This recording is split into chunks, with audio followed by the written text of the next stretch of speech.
In 334 BC, Alexander, king of Macedonia, initiated one of the greatest military campaigns in history against the superpower of the time, the Persian Empire. With only 20 years, his brilliant and brave leadership earned him victory after victory in the battlefield. And in an amazing 10-year campaign that took him to the limits of the known world, he created one of the largest empires ever known. Few men have had such a massive impact in the course of history. For the Persians, it was Alexander the Cursed, but in the West, he was immortalized as Alexander the Great. Ancient Greece. From around 500 BC, this land of Greece was the scene of notable developments in art, philosophy, and war. Its two largest city-states were Athens, a naval power where democracy, art, drama, and philosophy flourished, and Sparta, an austere and militaristic city, famous for its formidable army. In 480 BC, these two city-states united to fight an invasion of the powerful Persian Empire. In the narrow pass of Thermopylae, a small Greek force led by 300 Spartans stopped the huge Persian army for 3 days before being surrounded and killed. Then, in the Straits of Salamis, the Greek fleet defeated the Persian army. But they could not prevent the Persians from burning the sacred temples of the Acropolis in Athens. The following year, in Plataea, the Greeks won a decisive land battle against the Persians and forced them to abandon their invasion. The next 50 years were the golden age of classical Greece, but the growing tension between Athens and Sparta and its allies finally led to war, dragging the Greek world into decades of destructive struggles. The wars between the Greek city-states continued for almost a century, leaving them exhausted and vulnerable to a new rising power in the north. For centuries, the sophisticated Greeks considered the mountainous kingdom of Macedonia as a remote, rural, barely Greek place. But under the reign of King Philip II, Macedonia emerged as a formidable military force. Its most famous reform was the introduction of the sarissa, a 6-meter-long pike, twice as long as a normal Greek spear, and managed by trained infantry that fought in close formation known as phalanx. In 338 BC, in the Battle of Chaeronea, Philip's army crushed the joint forces of Thebes and Athens. Through alliances and conquests, Philip had already gained control over most of his neighbors. Now, after this victory, he united all of Greece in an alliance known as the Hellenic League, or League of Corinth, with Philip as hegemon, or supreme commander. Only Sparta remained on the sidelines. Philip began to plan a great campaign, a pan-Hellenic, or all-Greece war against the Persian Empire. His old enemy was now a sick superpower, with its great wealth ready to be taken. But on the eve of launching his war, Philip was assassinated by his bodyguard, victim of the brutal rivalries in the court of Macedonia. He was succeeded by his 20-year-old son, brilliant, restless, educated by the great philosopher Aristotle, and already an experienced military commander. Alexander inherited his father's great plan to invade Persia, but first he had to secure his position as king. At home, he executed possible rivals, then he crushed rebellions in Illyria, Thessaly, and central Greece. He made a special example of Thebes, completely destroying the ancient city and selling his people as slaves. In the spring of 334 BC, ready to launch his war against the Persian Empire, Alexander led his army through the Hellespont to Asia Minor. It was the beginning of one of the greatest military campaigns in history. Alexander's army had 40,000 men from all over Greece. The infantry was commanded by the veteran Macedonian general Parmenion. In the first row, 9,000 Macedonian phalanxers armed with the 6-meter-long sarissa. They were professional soldiers, well-trained and disciplined, who were trained for battle in a phalanx with 16 rows. This compact formation had a solid wall of iron spearheads, practically unstoppable, but it was also difficult to maneuver and very vulnerable to attacks from the flanks or from behind. So 3,000 elite infantrymen, the hypaspists or shield-bearers, armed with shorter spears of 3 meters, protected their flanks. They were commanded by Parmenion's son, Nicanor. The second line of Alexander's army was made up of 7,000 Greek allies and 5,000 mercenaries armed as hoplites. They took the name of the hoplone, their great round shield, and carried shorter spears of 3 meters. A hoplite phalanx was not as effective as Macedonian hoplancers, but they were still well-armed and heavily armored for the time. The Agrians were the elite soldiers of the army, expert javelin launchers of what is now the south of Bulgaria. Other light soldiers from Thrace and Illyria were armed with javelins, slings, and bows. The clash troops of Alexander's army were the cavalry of comrades. 1,800 elite horsemen armed with long spears, armed with spears and swords, commanded by Philotas, another son of Parmenion. Alexander personally led the royal squadron. There were also 1,800 horsemen from Thessaly, commanded by Callas, 600 from other parts of Greece, led by Erigion, and 900 mounted explorers from Thrace and Paeonia under the command of Cassander. The Great Imperial Persia. The great Persian Empire was divided into provinces called satrapies. Each satrapy was governed by a satrap. The satraps of Asia Minor, now threatened by Alexander's invasion, met to discuss the strategy. Memnon of Rhodes, a skilled Greek general at the service of Persia, urged them to avoid the battle with Alexander. Instead, he advised them to use a strategy of burning land, burning villages and crops, and retreating inland. Alexander's army promised to starve to death. It was a good advice, but the satraps were not willing to ruin their own provinces without fighting. Well, as the hypaspists of the elite, the spearmen of javelin Agrianos, and the archers, Alexander, with 13,000 infantry and 5,000 horsemen in total, was probably slightly outnumbered. But ignoring the advice to wait until dawn to cross the river, he ordered an immediate assault. He sent a squadron of cavalry of companions to flood the river, followed by a regiment of hypaspists, and the light cavalry Paeonia. Alexander, calling his men to show courage, led his right wing through the river. As they reached the center of the river, the Greeks were attacked by a rain of javelins, darts, and arrows of the Persian line. Those who reached the other shore were immediately charged by the Persian cavalry. Alexander was in the middle of the fight.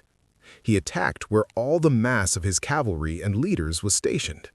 A desperate conflict was resolved around him. Horses stuck against horses, and men against men. The Macedonians were fighting to keep the Persians away from the river. The Persians decided to avoid crossing and push them back to the river. Alexander's attack seemed reckless, but he was gaining time for the rest of the army to cross, including the unstoppable Macedonian phalanx. But suddenly, Alexander was fighting for his life, charged by 2 Persian nobles. Roseicles approached Alexander and hit him in the head with his sword, breaking a piece of his helmet. But the helmet softened the force of the blow, and Alexander knocked him down with his spear. But from behind, Mithridates raised his sword against the king, but Cleto the Black, son of Dropidas, anticipated his movement, hit his arm, and cut him with everything and sword. Now the Greek army was on the other side of the river, and the Persian cavalry faced a wall of Macedonian spears. Most fled. The speed and impact of Alexander's attack implied that the Greek mercenaries of Persia did not even have time to join the battle. Alexander, in a bloody fury, or possibly considering these Greeks as traitors, ignored their pleas of mercy. The mercenaries were surrounded and massacred. Alexander had achieved a great victory. Now Asia Minor lay at his mercy. But the Persian Empire was still a land of immense wealth and power, and he was already mobilizing his vast resources to face it. If Alexander wanted to conquer this empire and secure his place in history, he would have to face Darius, King of Kings, in person. Now, while Alexander was approaching Sardis, the capital of the Persian province of Lydia, his commanders surrendered without fighting. But before Alexander could advance further, he needed to neutralize the Persian naval power. Persia had a powerful fleet, with important bases around the eastern Mediterranean that could cut off their lines of communication with Greece. Instead of challenging the Persians at sea, Alexander decided to attack their closest bases, the Greek coastal cities of Miletus and Halicarnassus. Both offered a decisive resistance, but they were taken before winter. In the following spring, in 333 BC, Alexander continued his advance towards Elysia and Phrygia. In Gordio, they showed him the legendary Gordian Knot. A prophecy indicated that whoever could untie it would rule all of Asia. Alexander simply took his sword and cut it in half. Meanwhile, Memnon of Rhodes, a skilled Greek general serving Persia, led Persian warships to the Aegean and captured the islands of Chios and Lesbos. But after the sudden death of Memnon due to an illness, the offensive was abandoned. It had been 18 months since Alexander's army crossed the Hellespont and invaded the Persian Empire. Now he led his men towards Elysia, and soon he was ready to cross the mountains of Nur towards Syria. But then the main Persian army, led by King Darius III himself, emerged behind the Greek army to the north. Darius was determined to capture and destroy Alexander's army, which he outnumbered by almost 2-to-1. So he blocked Alexander's only escape route, moving his army to the coastal plain near Issos, with only 10 kilometers wide from mountain to sea. The narrow battlefield would force Alexander to fight, but it also prevented Darius from exploiting his enormous numerical advantage.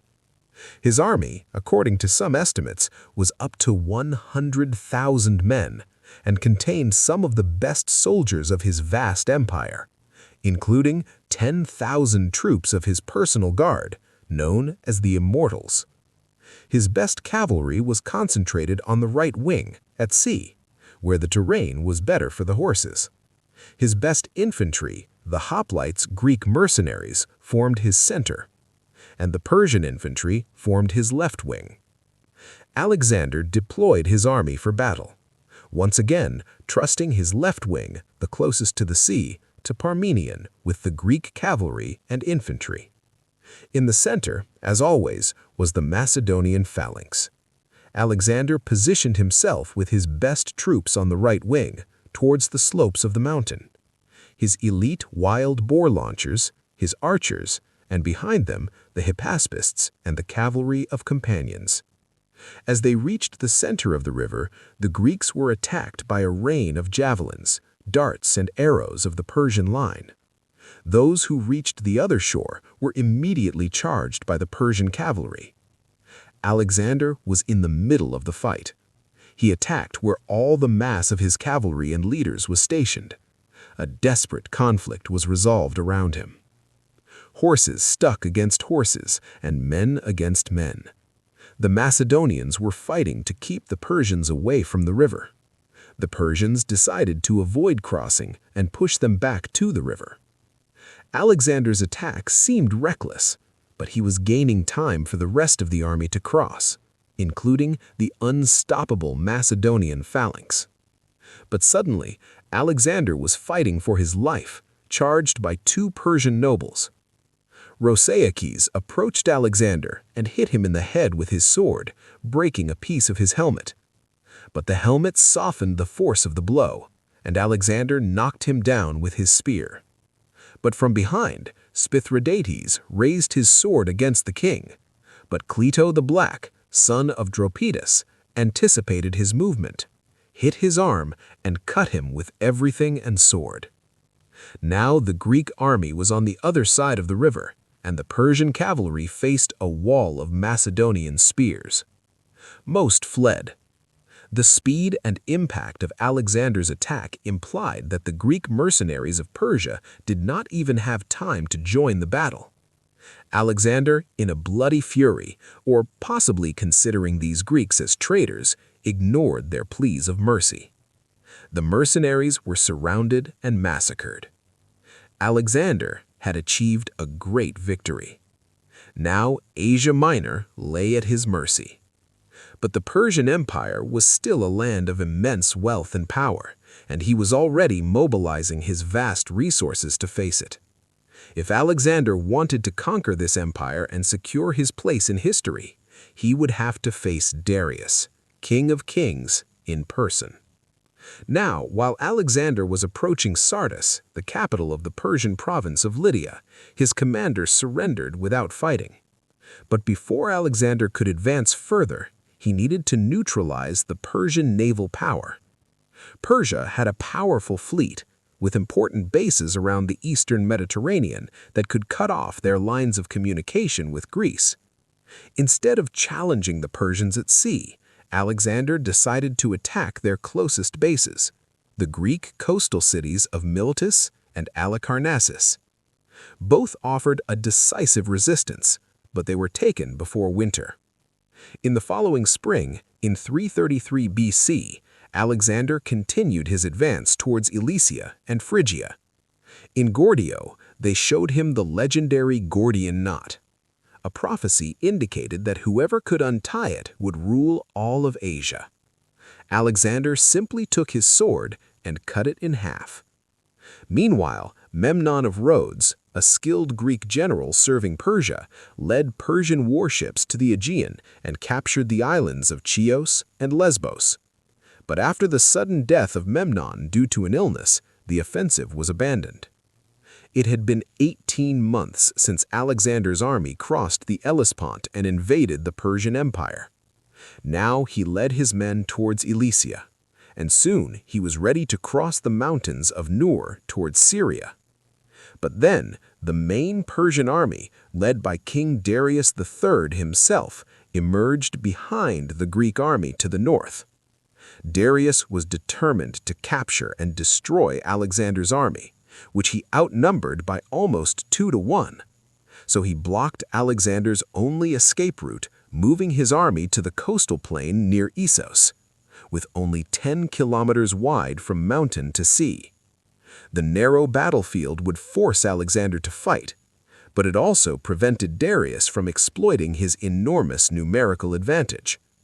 His army, according to some estimates, was up to 100,000 men and contained some of the best soldiers of his vast empire, including 10,000 troops of his personal guard, known as the Immortals. His best cavalry was concentrated on the right wing, at sea, where the terrain was better for the horses. His best infantry, the hoplites Greek mercenaries, formed the center, and the Persian infantry formed his left wing. Alexander deployed his army for battle, once again trusting his left wing, the closest to the sea, to Parmenion, with the Greek cavalry and infantry. In the center, as always, was the Macedonian phalanx. Alexander positioned himself with his best troops on the right wing, towards the slopes of the mountain. His elite wild boar launchers, his archers, and behind them the Hypaspists and the cavalry of companions. When Alexander saw the strength of the Persian cavalry facing Parmenion on the left wing, he moved his cavalry to Thessaly to reinforce it. Despite his overwhelming numerical superiority, Darius kept his position behind a small river, the Pinaro, and waited for Alexander to attack. He did not have to wait long. Alexander called his men, encouraging them to fight bravely, pointing some of them by their name.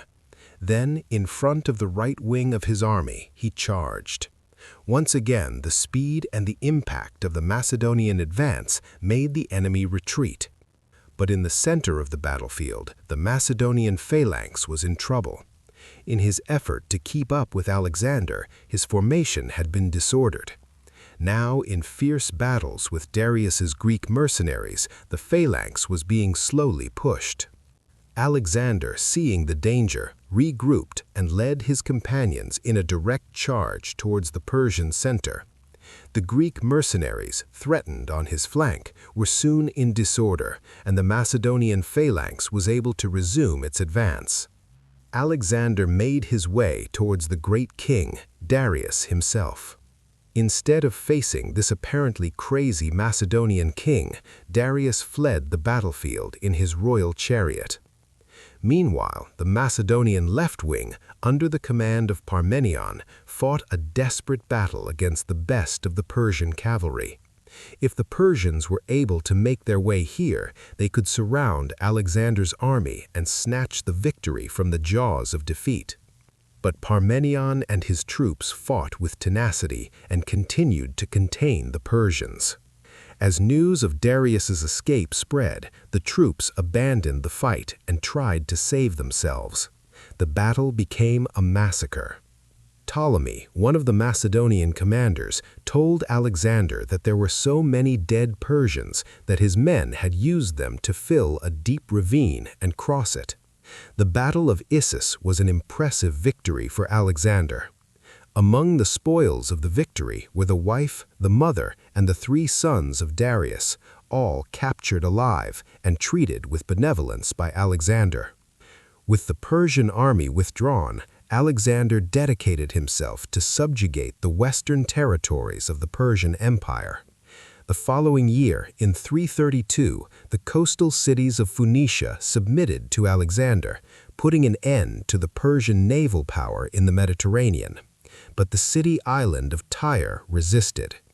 The defenders fought bravely and skillfully, even when Alexander began to build a road to the island protected by 2 huge siege towers, which they counterattacked with fireboats. After 7 months, the walls were demolished and fire fell. Most of its inhabitants were dead or enslaved. Gaza was also taken by siege.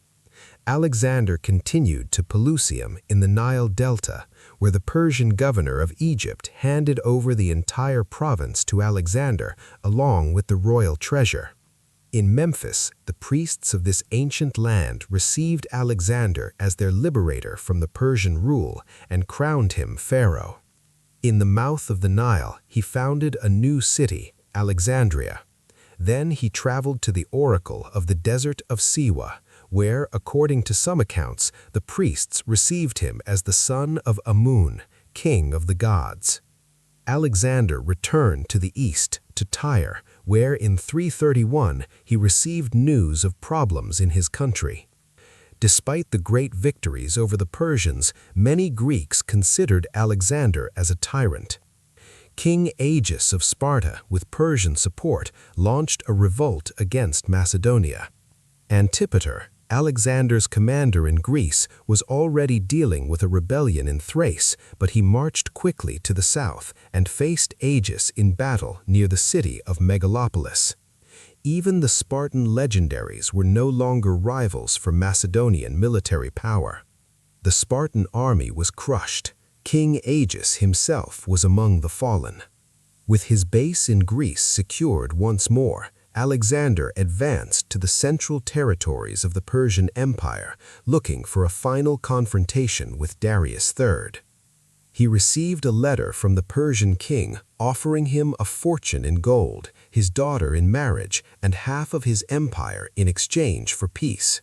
But Alexander's impressive victories, all the prophecies and acclamations, had now convinced him that his destiny was to rule the world. He rejected the offer of the Persian king. He did not want half of the empire. He came to take it all. In 334 BC, Alexander, a 21-year-old ruler of the small kingdom of Macedonia, led an invasion of the vast Persian Empire. The odds were impossible, but thanks to the Greek military dominion and the intrepid leadership of Alexander, he won 2 great battles against the Persians in the Gordian River and in Issus. After subduing the Persian lands west of the Euphrates, he headed east to the heart of the empire, looking for a final confrontation with the Persian king, Darius III. When he received news that a large Persian army led by Darius had gathered in Gaugamela, near modern Mosul, he headed directly there. This was Darius's last chance to stop Alexander, and Alexander's chance to crush the Persian power once and for all. Darius had chosen to fight in open terrain where his numerical advantage would be significant. His soldiers had worked hard to clear and flatten the terrain so that it would be suitable for the Persian war chariots. According to modern estimates, the Persian army had between 50,000 and 80,000 men and was made up of contingents from all over the empire. Infantry from Syria and Babylon, cavalry from Armenia, India, and Central Asia, 200 war chariots, and even a handful of war elephants. Alexander's army was smaller and could have been outnumbered up to 2 to 1. He deployed his units in usual formation. On the left flank, cavalry Thracia and Thessaly, commanded by Parmenion. In the center, the Macedonian veterans of the phalanx, each armed with the 6-meter Sarissa pike. On the right flank, Alexander with his elite cavalry, the companions, and his best infantry, the hypaspists and the cavalry of companions. On the right flank of his army, Alexander was himself with his elite cavalry, the companions, and his best infantry, the hypaspists. These were the units with which Alexander planned to launch his main attack. The Greek hoplites formed a second line, supporting both flanks that were angled backwards to protect themselves from a siege by the Persians. The battle began when Alexander led his wing to the right, a movement that took the Persians by surprise. Was Alexander really trying to bring his huge army closer? The Persians imitated his movement, withdrawing troops from the center to flank Alexander and prevent him from leaving the area that they had cleared for the Persian war chariots. But Alexander's unusual movement was a trap to incite the Persians to weaken their center. When he saw that it worked, he ordered his cavalry to charge to keep the Persians in their position. A great battle of cavalry took place on the right wing. Meanwhile, Darius, considering that this was the decisive moment, released his war chariots. But the expert Agrian javelin launchers shot down horses and crews, while the Greek infantry opened passages, allowing the chariots to pass without causing damage. Now Alexander led his cavalry of companions and parts of the Macedonian phalanx in a precipitous charge, directly towards the weakened Persian center, advancing towards Darius himself. The sudden ferocity of Alexander's assault threw the Persians into panic. The center of the army broke and fled, with King Darius himself leading the retreat. But Alexander's left wing was in serious trouble. Parmenion, facing a huge clash of the Persian cavalry, was surrounded. Indian and Egyptian chariots had even crossed a gap in the Greek line, but instead of turning and attacking the Greeks from behind, they continued to loot the camp. Parmenion sent a desperate cry to Alexander, asking for help. The king abandoned his pursuit of Darius, regrouped, and charged against the Persian right wing. It was the hardest and bloodiest fight of the battle, taking the lives of 60 of the companions. Finally, when the news of Darius's flight spread throughout the battlefield, the last Persian chariots fled. The Battle of Gaugamela was an impressive and complete victory for Alexander. According to ancient sources, he lost only a few hundred men, while the Persians lost thousands. Alexander had defeated the great army of Darius, and now the road to Babylon, the main capital of the empire, was open. The Macedonian king triumphantly entered the great city, recognized by the Persian officials as his new legitimate ruler. The same happened in the city of Susa, where Alexander took a ceremonial seat on the royal throne of Persia. In the Agrian Mountains, in a passage known as the Persian Gates, a brave Persian force stopped Alexander's army for a month. The Greeks finally found a path that surrounded their position, which allowed them to surround and annihilate the defenders. In 330 BC, Alexander arrived in Persepolis, the ceremonial capital of the empire. Alexander wanted to appear as a liberator for the Persians, as the legitimate successor of King Darius. But now he ordered the looting and burning of Persepolis in retaliation for the Persian invasion of Greece and the burning of the sacred temples of Athens in 480. Alexander now headed north to Media, where Darius had taken refuge in the royal city of Ecbatana. Alexander was determined to capture Darius, but the fugitive king fled east, hoping to gather a new army in the provinces of Parthia, Bactria, and Sogdiana.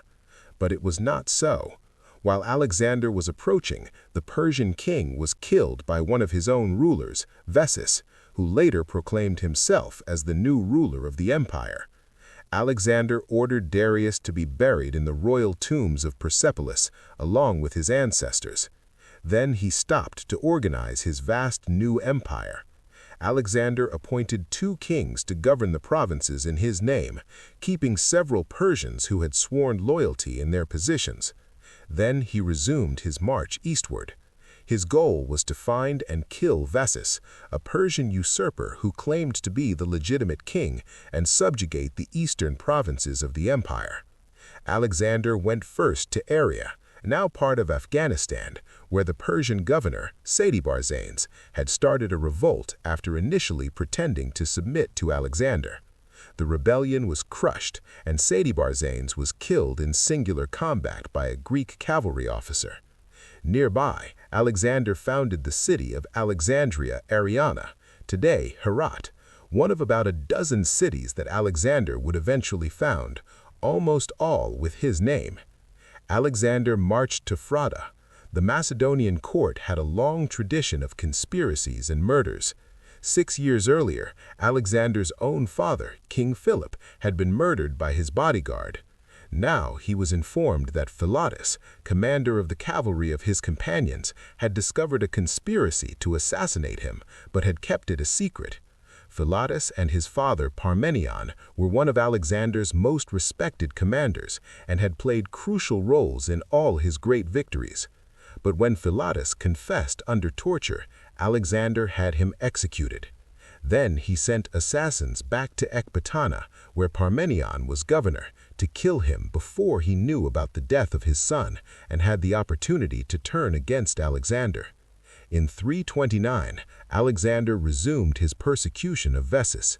On the way, he founded the city of Alexandria Arachosia, today Kandahar, in the south of Afghanistan. When he arrived in Kunduz, Vessus was betrayed by his own men and handed over in chains. Alexander sent him back for his execution as a king's assassin. Alexander continued towards present-day Tajikistan, where the Sogdians rose up against him. He had to defend himself from the attacks of the local tribes and take several cities by assault. At the banks of the Yaxartes River, he founded the city of Alexandria Skate, which means the most distant Alexandria. It was called so because it had finally reached the limit of the Persian Empire. This border was frequently assaulted by nomads, known to the Greeks as Hessites. Alexander drew them to a decisive battle near Yaxartes. The result was a crushing victory for the Macedonian king, who put an end to the incursions. But the fight against the Bactrian and Sogdian tribes continued, frustrating Alexander and keeping him occupied in a difficult guerrilla war. By then, many of the Macedonian soldiers were discontented with the situation. Most of them had not seen their homes for years, but their king seemed determined to conquer without end. What was worse, he had begun to adopt the rituals and clothes of his defeated Persian enemy, customs that he considered effeminate and decadent. In Marakanda, today Samarkand, after a furious discussion in drunkenness, Alexander killed Clito the Black. Clito had been one of Alexander's best generals and the man who had saved his life in the Battle of Granicus. Alexander was full of remorse, but his growing arrogance was aligning with more and more old comrades. When he tried to make his compatriots perform the traditional Persian ritual of proskynesis, prostration before the king, he crossed a line. For the Greeks, this was blasphemy. Only a god was worthy of such respect, and Alexander was forced to give in. In Bactria, another conspiracy was discovered to assassinate him. This time, the leader was a royal page, one of the sons of the Macedonian nobility who assisted the king. Hermielus had become bitterly resentful of Alexander for a perceived injustice. He and his accomplices were tortured and then stoned to death by Callisthenes, Alexander's official historian, who was also implicated in the conspiracy. He was imprisoned, where he later died. That summer, in 327, according to legend, Alexander was captivated by the beauty of Roxana, daughter of a Bactrian lord. His marriage was also a successful political movement, helping to put an end to the local revolt against his government and allowing him to continue his advance towards today's Pakistan and India. Alexander was now preparing to conquer the easternmost provinces of the Persian Empire, which still did not recognize his reign.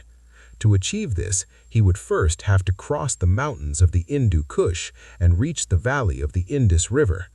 Advancing in 2 columns, his army won a series of skirmishes against the Aspasians and the Assassins as they fought to enter what is now the Valley of Swat in northern Pakistan. After a fierce siege, Alexander took the capital of Masaga. According to legend, it was ruled by a beautiful queen, Cleophas, who gave Alexander a son and allowed him to maintain the throne. The ruler of Taxila, in present-day Islamabad, formed an alliance with Alexander, and together they marched to face Porus, the king of the Paravaras, in the Battle of the Hydaspes. It was the most costly battle of Alexander, as Porus's war elephants inflicted terrible casualties among the Greeks. But despite the brave leadership of Porus, the battle ended in a decisive victory for Alexander, gaining control of the Punjab. Alexander wanted to advance towards India, to reach the great river that, according to ancient Greek geographers, formed the border of the world. But in the Iphasis River, now known as the Bias, his army mutinied. His men had marched thousands of kilometers, fought innumerable battles, and had not seen their homes for 8 years. They had heard rumors of giant armies waiting for them in India and refused to continue advancing. Alexander was furious, but he had to return to the army. He followed the rivers of Punjab to the sea, a journey that took 10 months. On the way, he defeated the Malians, but while leading the assault on his capital, he was wounded in his chest and almost died. Upon reaching the coast, part of the army, under the command of Nearch, boarded ships and returned to Persia by sea, sailing along the Strait of Hormuz and entering the Persian Gulf. One of the great trips of ancient exploration, since these waters were previously unknown to the Greeks. Meanwhile, Alexander led the rest of the army back by land through the desert of Gedrosha, today the south of Pakistan. But the extreme heat and the scarcity of food and water led to a terrible suffering and many deaths among the army. Upon his return to Persia, Alexander executed several of his viceroys and governors, men accused of unjustly governing and of stealing temples and tombs during their long absence in the east. In Susa, he organized a magnificent massive marriage of Macedonian officers against 80 Persian nobles to strengthen the ties between his 2 kingdoms. Alexander himself married 2 Persian princesses. He also paid all the debts of his soldiers and ordered that 30,000 young men from all over the empire were trained in the art of Macedonian war. But in Opis, his troops mutinied. They were offended by Alexander's apparent preference for Persian advice and customs. Alexander had the mutineers executed and gave a speech to the men, reminding them of the glories they had won together, which eventually led to an emotional reconciliation. In Ecbatana, Alexander's closest and most trusted friend, Hephaestion, died of fever. The king was disconsolate, spent days without eating, and ordered a period of public mourning throughout the empire. Alexander launched a successful campaign against the assailants of the mountains of Kaseya, to whom not even the Persian kings had been able to subdue. Upon returning to Babylon, he was received by embassies from distant peoples who came to recognize his greatness. Ethiopians, Libyans, European Hessites, Lucanians, Etruscans, Gauls, and Iberians. Roxana, Alexander's Bactrial wife, was now pregnant. But as he planned his next campaign to Arabia, he developed a sudden fever and died days later, at the age of 32. The cause of Alexander's death has never been established. It could have been malaria, cholera, typhus, or poison. Alexander died undefeated in battle. His reputation as a brilliant, intrepid, and bold military commander remains intact. His one-decade campaign created one of the largest empires ever known, which extended from Greece to Pakistan. But it was as vast as unstable, maintained only by its own brilliance and name. Alexander did not leave plans for his succession, and his generals soon began to fight each other to carve their own empires. In the wars of the Diadochi, Alexander's widow, Roxana, and her young son were murdered. His own gold sarcophagus, on its way to Macedonia for his burial, was kidnapped and ended up in Alexandria, Egypt. Today, his location remains one of the great unsolved mysteries in the world. Few men have had as much impact in the course of history as Alexander the Great. The impressive achievements of his short life gave rise to the Hellenistic era, when Greek ideas spread throughout the territory of his ancient empire, merging with local traditions to trigger new developments in art, science, government, and language. Some of the successive kingdoms of his great empire were short-lived, others lasted for centuries, but all in turn would fall before new forces, and in the West, before the growing power of Rome.